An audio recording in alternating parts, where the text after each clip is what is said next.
Well, good Tuesday morning, New Heart Church family. Pastor Matt with you.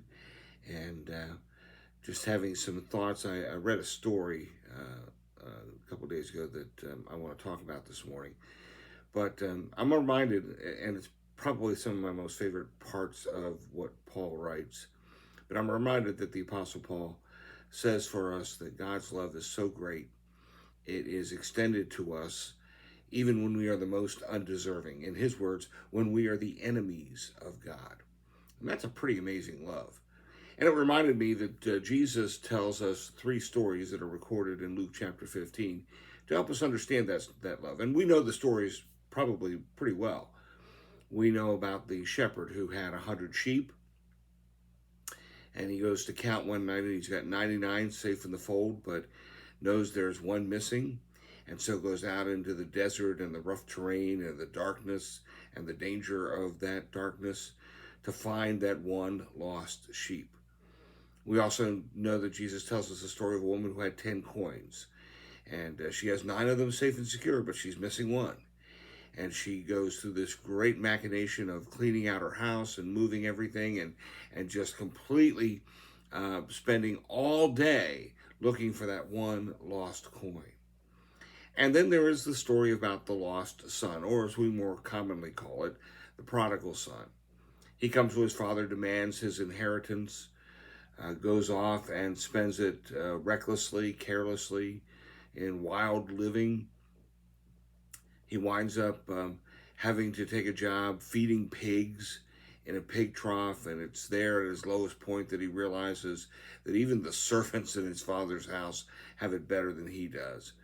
And so he resolves to go home and to confess to his father his sin and accept the role of a servant in that house. The story I read was about a man who had commissioned an artist to paint a picture of that return.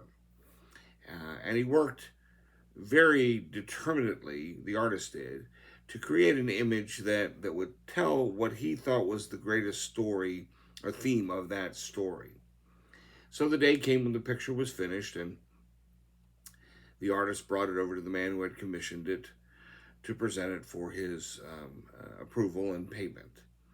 The scene was very clearly that from the story of the prodigal son. It's outside the father's house.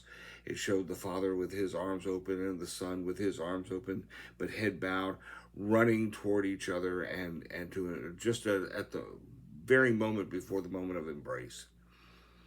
The man who commissioned the work looked at the work and looked at the artist and said, "You know, that's a beautiful, beautiful rendition of this, but there's one detail here that is rather puzzling to me."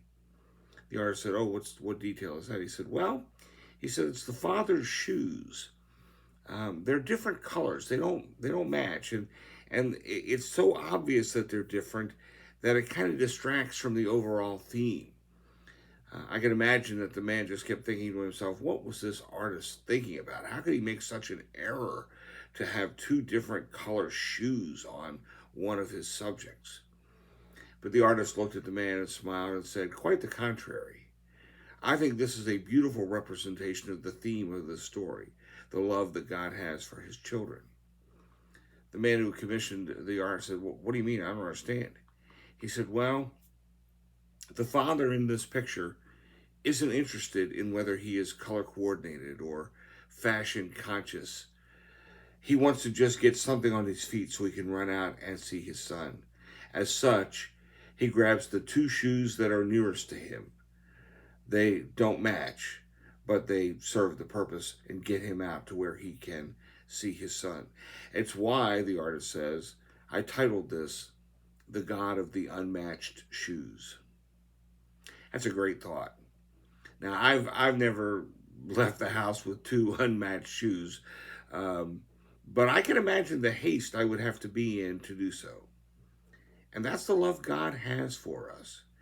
He is willing to set aside all of those conventions and willing to forgive and accept us at a moment's notice. Let me tell you this morning, if you want that love, if you want to know that acceptance, let me encourage you, ask the Father today to receive you and to forgive you in the name of Jesus. He wants to forgive you and receive you even more than you need to be forgiven and received. If you need some help getting to that point, call me. I'll be happy to help you find your way back into your Father's arms. No Zoom prayer gathering tomorrow night, but I'll be back on Thursday with another video devotional. And so I trust you have a blessed day today, and I look forward to talking to you on Thursday. Take care. Bye.